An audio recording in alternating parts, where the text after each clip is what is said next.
สวัสดีครับ BTimes กับผมบัญชาชุมชัยเวชนะครับวันนี้เราจะมาพบกับผู้บริหารท่านใหม่ของธนาคาร CIMB ไทยครับนั่นก็คือคุณพอล วองชีคินนะครับท่านเป็นกรรมการผู้จัดการและประธานเจ้าหน้าที่บริหารของ CIMB ไทยจากนี้ไปนี่นะครับธนาคารแข่งขันกันเยอะก็จริงแต่เขามีวิธีคิดและการทำให้ธนาคารแห่งนี้แม้เล็กแต่ใจใหญ่และจะไปยังไงต่อในธุรกิจธนาคารของเมืองไทยนะครับสวัสดีครับสวัสดีครับสวัสดีครับ You can speak Thaiพูดภาษาไทยนิดหน่อยนิดหน่อย เข้าใจนิดหน่อย So welcome to Thailand Thank you It's my honor and my privilege to be joining you for this episode. Thank you very much for having me. Thank you. Because you have been working with the banking career for quite a long time, right? Yes, yes, yes. And then you worked with the CIMB group in Malaysia for how long? I've been in the CIMB group for 17, 18 years now. And I have worked in 3 countries. So in Malaysia, and then I had a stint in Philippines. So I also went to Philippines for about 6 to 9 months. At the time was also in the process of taking over or buying a bank in Philippines then, right? And subsequently, then finally in Bangkok. So I work in 3 ASEAN countries in a different capacity, of course. So what do you think about when you have to work with a banking industry here in Thailand under CIMB Thai? Sure. Okay, let me just give you a perspective from my experience. Right. One, from the country perspective, I must say Thailand give many opportunities and potential across all industry. Of course, to support the country economy, very big component is the financial institution. Right. And we are so pleased for CIMB Thai to be in Thailand to support the economy and also to support Thailand to continue to grow as a country. So I find that Thai economy is very adaptable, very agile, right. and in a way similarly representing the people in Thailand. Right? One, friendly. Right? 2, agility. Right. 3, adaptability. And because of that, I think Thailand is always able to come up faster for any crisis. A very good example is COVID-19. Right.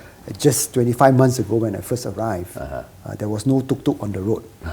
I mean, you can't imagine Bangkok without tuk-tuk, right? Right. Because that's the iconic, even if I watch movie. So there was no tuk-tuk. But then again, rewind, fast forward today, you see the amount of tuk-tuks on the road. Right. And the evolution of the tuk-tuk has also changed, because it used to be petrol. Today you have EV tuk-tuk. Right. You have Move Me, and those are the changes that I can see. Adaptability, flexibility, and the quick response is really the key ingredients of the people in Thailand. Hence, therefore, the Thai economy typically can withstand and also recover. In a way faster than some of the countries in Southeast Asia, if you ask me. Right. So I'm very pleased and very happy in Thailand and in Bangkok, of course. Right. As a Thai people, I feel impressive for you. Just kind of like you have an idea about the Thailand economy right now, right? Sure. And as a Thailand is the second largest economy in ASEAN, right? Yes. And now your duty and responsibility is to managing your CIMB Thai here with the Thailand economy, which is right now. They expect that for this year and the next year to come, it's kind of like to increase gradually when compared with before the pandemic, kind of like that. Yes. So in terms of about the CIMB Thai vision and policy for this year, what is that? So we remain steady fast to our Forward 23 Plus vision. Our vision is basically to be a digital-led bank within the ASEAN network. Right. Like what you correctly pointed out, Thailand is the second largest economy in Southeast Asia. Right. Without doubt, Thailand economy will grow, but a lot of Thai companies are also growing beyond the Thai shore. I think that is quite significant in a way. Right. And if you ask me, ASEAN is a very big community. Right. Right. And if you recognize just like Europe, right? They have the European Union, right? And here, same thing. I think ASEAN, if we come together, right, it's going to be a very big market and opportunity. And CIMB Thai wants to leverage on that and wants to continue to grow with our customer from this angle, because we have presence in most of the ASEAN countries, namely, Malaysia, Indonesia, Singapore, Cambodia, Philippines, and even Vietnam to a certain extent. So we have the reach, and we also got the experience. As you know, CIMB is known to be an ASEAN bank, and we have also used some of the tagline. So if you ask me, definitely ASEAN will play a very important part. Locally, whether I think a lot of people say COVID has created negative impact. Right, a lot. I mean, to be fair, yes, there is from the health perspective, from the well-being of the people. Some industry is badly affected. But if you look at the other side, it has also given us digitalization. Right. It has actually provided the impetus to push digitalization. Right. I guess if you think about it, in the past, is that we should use QR, we should use less cash, but the motivation is there's still option. No need lah, not necessary. But because of COVID, that actually created the impetus, and that really pushed the digitalization proposition much faster. And again, I must say, Thailand adaptability, ability to make the change is very quick. In fact, I was just having lunch with some of my Malaysian from the embassy. They were so impressed with the QR code. They said Malaysia is still far behind. Really? In terms of adoption, right? In terms of all these things. The reason is the platform, it's the infrastructure. You need to have the infrastructure. So there is a bit of catching up, but then again, Thailand seems to be adopting faster and making the changes faster. But having said that, the other countries are also following suit very, very quickly. And of course, the Malaysian Prime Minister came recently. He basically said that Thailand is basically a forerunner or in the frontier in terms of the ESG and EV, the green part. So he was very impressed. He was very, very impressed. So according to your idea about the CIMB, vision, and also with the kind of like the policy to move on that, if we divide the plan just like in short term or the medium term, and also especially for the long term, because right now people are talking about the sustainable banking business here in ASEAN. Correct. What are that? So for short term and medium term, we remain very focused on what we need to achieve for Forward 23. So our vision remains there. Our mission is really to build, back to your point, high performing sustainable organization. To go to then help customers. Very important, right? I think an organization can grow, but more importantly is the customer. We need to help them to advance, need to help them to grow, right? A good example is corporate. If there's an opportunity for the corporate to go beyond the Thai shore, we want to be a partner with them, right? Similarly, on the society side, if there's an opportunity for consumer or society to adopt digitalization, we want to be there. We want to be the partner. And that's the reason why we have CIMB mobile banking, which TH, that we allow the consumer or the society to do many things with that ability in the mobile side. Right. And of course, then given CIMB is a regional bank, though CIMB time may be small, in Thailand, 9 largest, but we are able to leverage on the regional in terms of the best solution for the customers and the corporate in Thailand. So I think that's how we intend to continue in terms of short term and medium term. And finally, of course, then I always like and I'm advocated at the group for ASEAN networking. I firmly believe, right? Thailand will play a very, very important part in continue to build and cement that our ASEAN network. I firmly believe there's still many opportunities, despite different challenges in different ASEAN countries. But I think ASEAN as a whole is still a very, very big community or areas that we can tap on. There's still many opportunities, and there's a lot of cross-border opportunities I think that's available. Because you mentioned about lots of opportunities, and also you try to synergize your CIMB group as an ASEAN to mobilize some kind of like technology or new product or services here, right?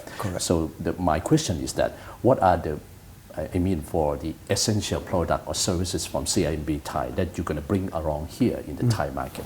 Okay, so I think when I say leveraging means not necessarily we need to basically bring and drop it into Thailand. Again, culturally, ASEAN could be very similar, but there's still distinct differences. So we need to make adjustment, right? So not necessarily a product that sells in Malaysia will then sell itself in Thailand. Similarly in Singapore, in Thailand. Or product that sells in Thailand can sell in Malaysia or Singapore and Indonesia per se.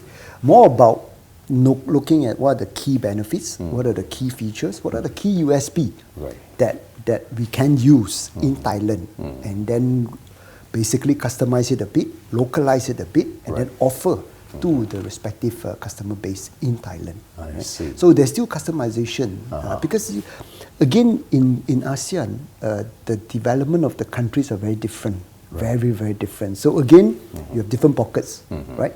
If you go to Myanmar and Laos, it's very different. You go to Cambodia, again up and coming. Vietnam is also different, but Vietnam has benefited from COVID-19, if you look at it, right? And Vietnam over the last 24 to 30 months, it really has become I would say like a de facto China in Southeast Asia. I don't know. Yeah, maybe with your exposure to other CEOs of other industry, they may also tell you the same. Right. Vietnam has become a manufacturing hub. Right, a proxy like a la China, into my sense. Right. And then you have the bigger economy like Indonesia. They are huge. Right. They are huge, right? And of course you have Malaysia and then Thailand. So I firmly believe bringing the right product to the right segment within the country by leveraging of the best product feature that we can offer at the group level. Right. So typically, we just don't bring and lift it and then drop it into the country. Especially in Thailand, it's a bit different. I must say, it's a bit different. Because this has become very interesting is that because so many countries in ASEAN, they have a different level of technology adoption, right? Even for their services of the bank adoption. Yeah. So can you tell us about your experience that you work with in Philippines and compare with Thai? How are we going to adjust and bring about this in total for this? So when I was in Philippines was quite a number of years ago. But even then, the mobile penetration, mobile phone penetration is very, very high. Right. If I remember, my memory serves me well, each people in Philippines may own 1.4, 1.5, two mobile phones. But that time is analog, not the current one that we have, right? Right. And because they have also the underserved segment. So really, that mobile phone penetration was already very different, right? Compared to Thailand, the mobile banking capability is always been complemented by the web base. So you see big banks, they have the web base and then they have the mobile base, right? So there's a complementary in that sense. So in a way, Philippines is a bit different, right, from Thailand in terms of digital adoption. But again, digital adoption is quite wide, right? From payments, right? Because you have to also facilitate payments from QR code, you know, and then to then facilitation of fund transfer. So it's also quite wide. And typically, the adoption rate will be very different from each of the country. But all countries realize, and I think because of, again, COVID-19, the impetus of digitalization, especially on the payment side, has actually shoot through the roof. And we also see it in our transactions as well. So less cash flowing, right? And also you recognize that maybe less people withdrawing from ATM. And I don't know. The last time I actually withdraw money from ATM, maybe when? 2 months ago. 2 months ago that you got. Actually, you don't need cash in your wallet now. Right. You think about it. You don't need cash. You need to pay anything, even if you buy a cha yen, because my pom chop cha yen. Yeah, so I just QR code, and it's so. I was just telling my colleagues, right? Actually, think about it. The whole payment cycle is quite good, right? Because in the cha yen store, you think about it, right? There's only one handler, right? So if I do QR code, I don't have to collect. I don't have to change. So when when the store owner finish with me, he just say, "This is your cha yen, pay." You just pay. Then he can do another cha already. Exactly. Yeah. Last time is that he has to collect money, then change. Changed it. Yeah. So it's productivity gain. You think about it. So you look at digitalization. It's also about customer experience. It's also a customer efficiency and productivity gain to the store owner. Maybe in the past he could only handle 100 cha yen, but maybe today is 150, 170, right? And he doesn't also need to carry cash, right? And he also don't need to reconcile because he just make sure that at the end of the day, his collection is all inside. Right. So digitalization in terms of payment has actually gone very, very far. And I like it in Thailand because you can do QR code on anything. Everywhere. Anywhere. If I need to transfer money, I'll just transfer. Right? That is the beauty of payment. And it actually creates good customer experience, if you ask me. Right? And it also creates very good productivity gain. That's something that I believe digitalization will definitely bring the whole economy to a different level. Right.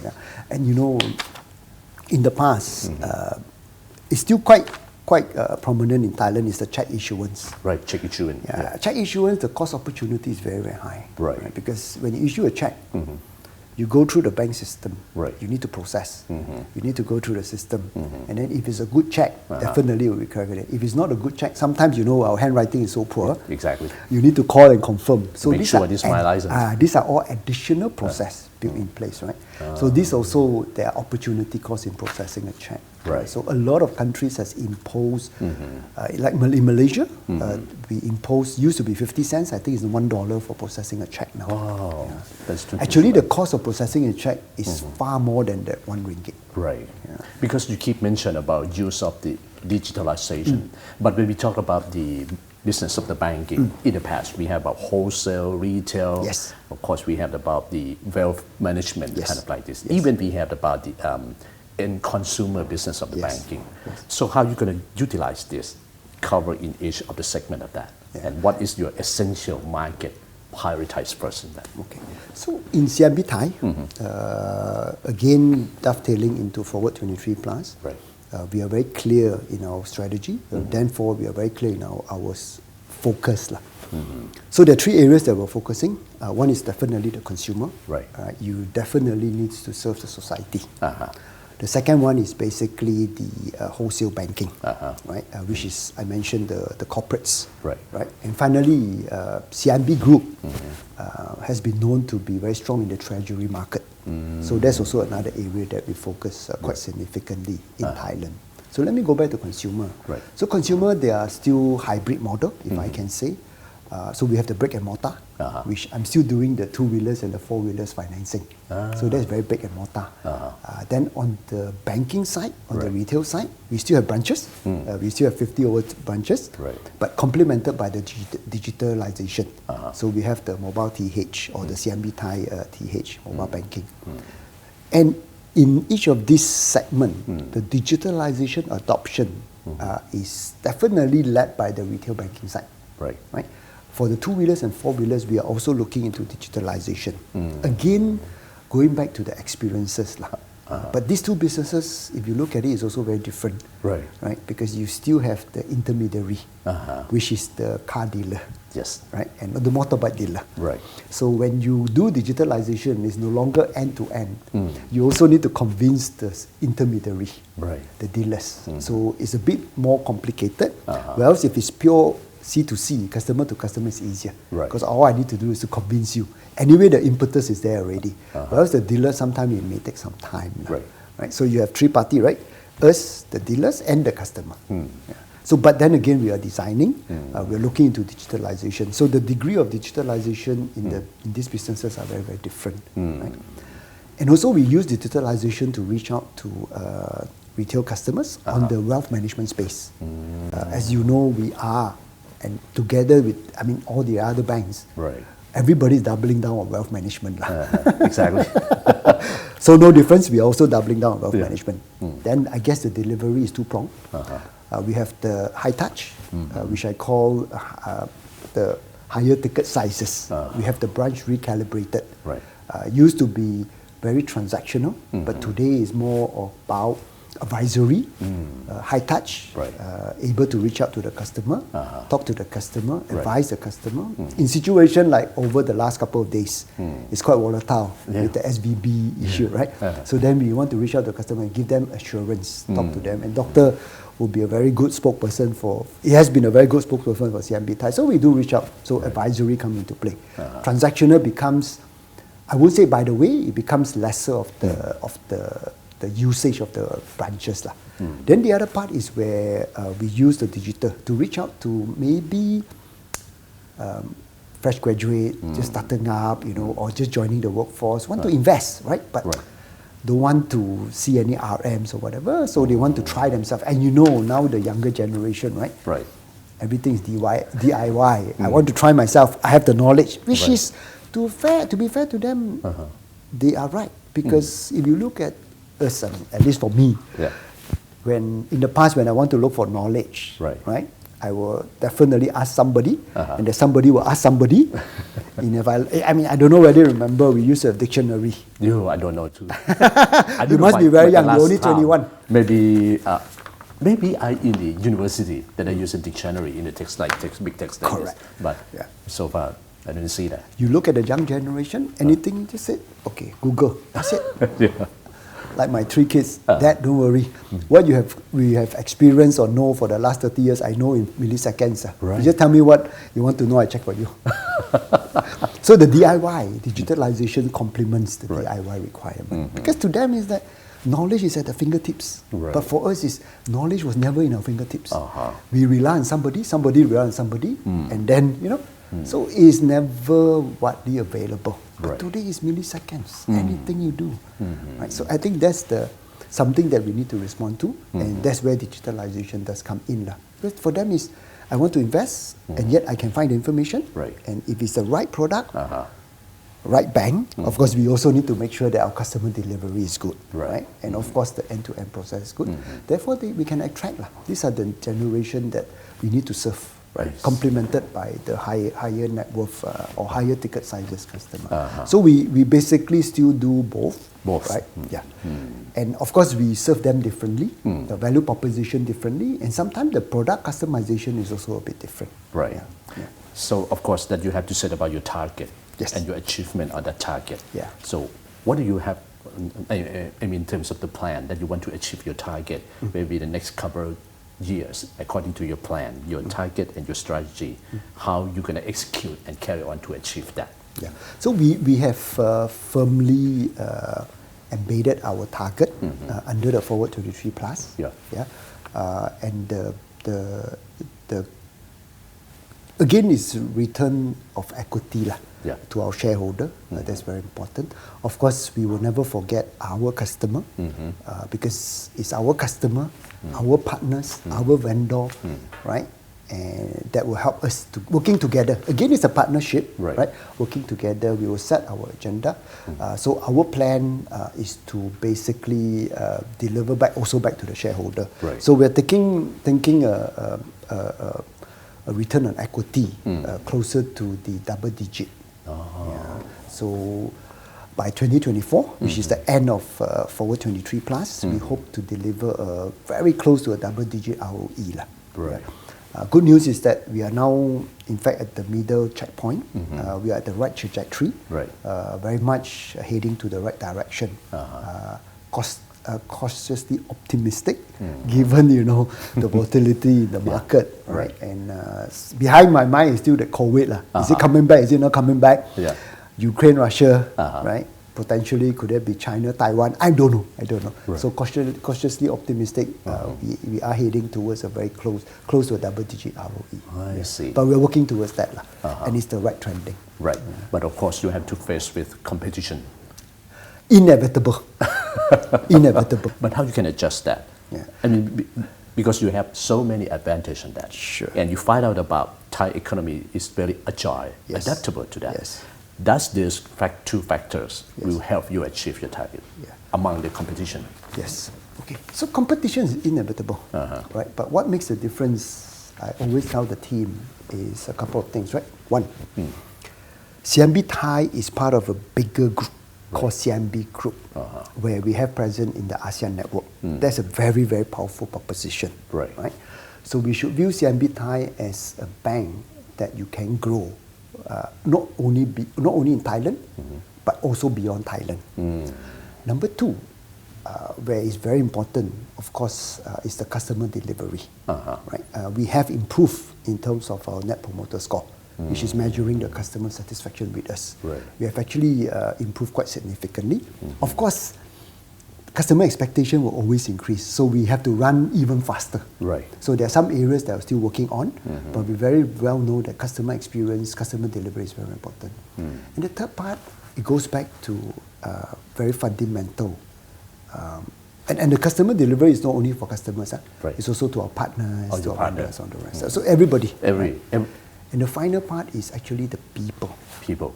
within the organization. Very important. I think you heard before, happy employee Yeah. make happy customer. Right. And that's where we have actually launched a new value, a new culture called EPIC. So we have launched it and we are very much in the progress. It's very much embedded.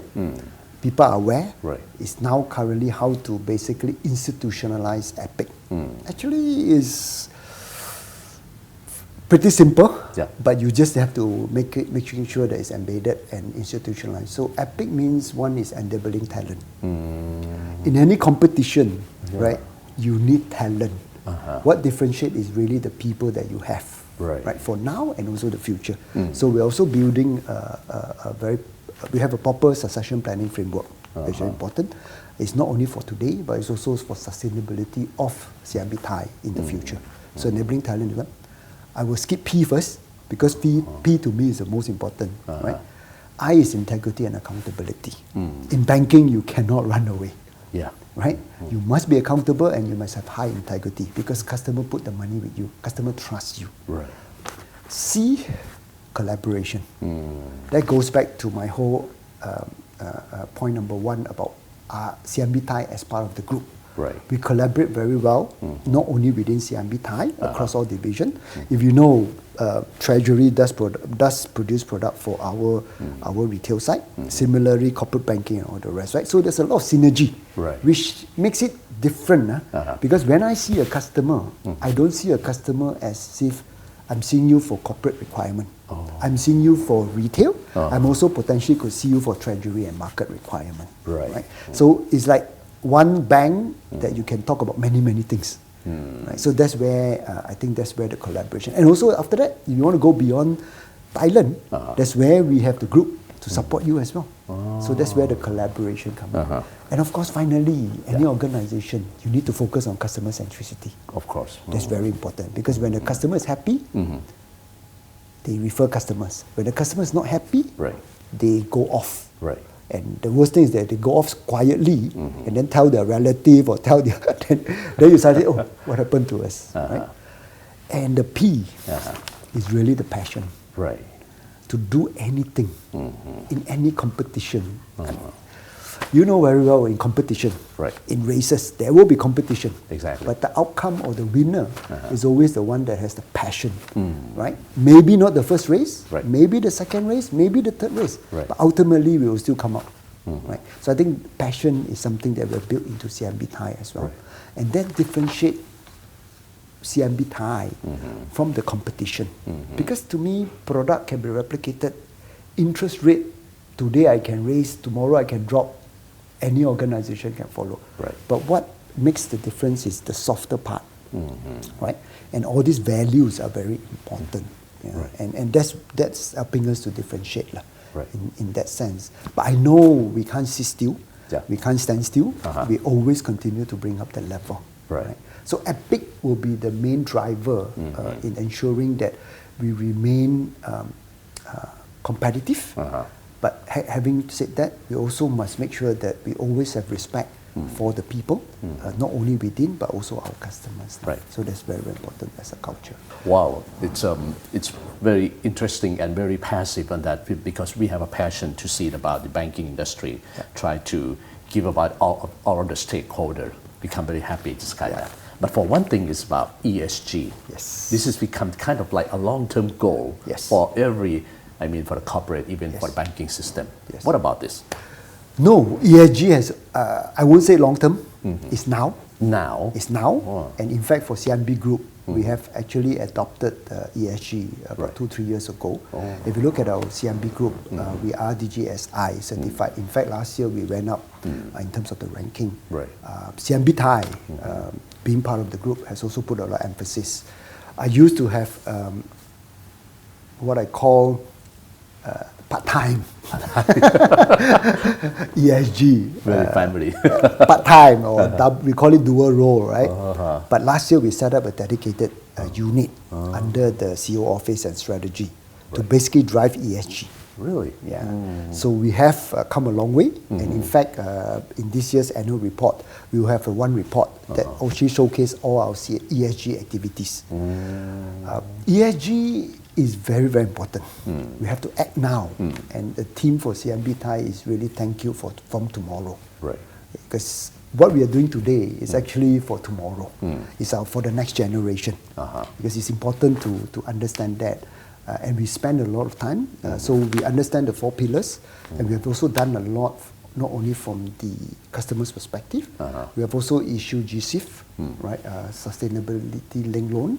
We also talk to the customers a lot about green loan. Right. We also then understand from the customers, is there anything that we can help them with? Right.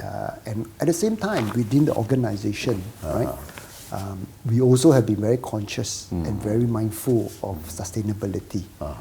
To a certain extent, our COPCOM, Kumpapas, and also the strategy, and all of us embrace ESG. And one part of the sustainability, of course, you have the green loan and all the rest, but the other part that's also very important and close to my heart is actually CSR.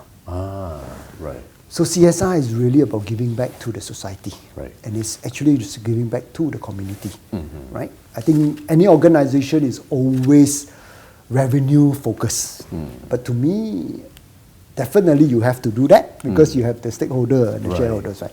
But at the same time, we also got to be very mindful of giving back to the society. So coincidentally this year, I had my town hall on the Valentine's Day, and we basically launched the full year CSR program, and we call it Heart to Heart. Oh, heart to heart. So it's really coming from the CIMB Thai staff heart to the heart of the Thai people. Yeah, so we're doing a lot from recycling to generating a donation. We give away, let's say on Valentine's Day, we sold flowers, roses, and those proceeds we donated to the Children Heart Foundation. Right. And also very, very passionate about CSR. So I'm going to run in the London Marathon next month, 23rd of April. And then I'll also be doing the Berlin. Right. So I'll be running for a children's association in London. But I'll also be raising funds for the Children Heart Foundation in Thailand. In Thailand. Yes. So my aim is to raise as much money as possible. Right. I think it's important for an organization, right? Again, it go back to passion, right? Right. You are passionate about business, but you also need to be passionate about giving back to the society.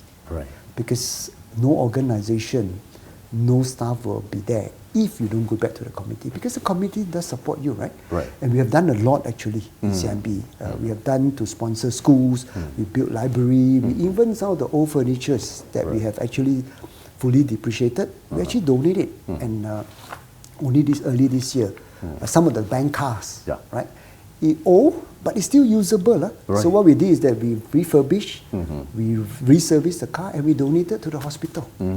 Because it is very important to then, again, two-pronged, right? You're recycling, right? And then you're also helping the community. Because then the hospital can use the van to reach out to the community who do not have the capability to come to the hospital. Right. Right. So not everyone has the same capability and ability, right, to get medical attention. So philosophically, this is what we want to do. Very focused on our 423 plus, but we are also very focused on giving back to the society, especially the Thai community. And that's my own passion as well. Right. So today I got a lot of your idea how to make the CIMB Thai during your term to become more and more competitive banking industry. And of course, you have to do everything, get along with that, with the society, banking, all of the stakeholders here. So that's why this is, I do feel impressed. And also it's my pleasure, my honor that to have exclusive interview with you. Thank you. As a first media. Thank you. That is, Thank you. That is, I think that I wish that we have to get along together, right? And then drive CIMB Thai to go according to your targets, as you mentioned here. Right. We may be a small bank, but we are big at heart, and we are a big family. Right. That is very important. Right. I think that is something that will differentiate CIMB Thai. And I respect all the competition. Right? And competition is inevitable. Right. But what differentiates is really the big heart and the big family. Right. I think that's very, very critical. Thank you very much. Thank And it's you my very honor, much. right, to be interviewed by you as well. Thank you so much. ข ข อ อ บบ คุ คุณ ณครับ สวัส ข ดี อบ ครับ คุณครับ สวัสดีครับท่านผู้ชมครับน่าสนใจทีเดียวนะครับและจากนี้ไป CIMB ไทยภายใต้ผู้บริหารคนใหม่ท่านนี้นี่นะครับก็คือคุณพอล วองชีคินได้พูดกับเราแล้วเขาจะทำอะไรจากหัวใจสู่สังคมและธุรกิจของธนาคารนะครับ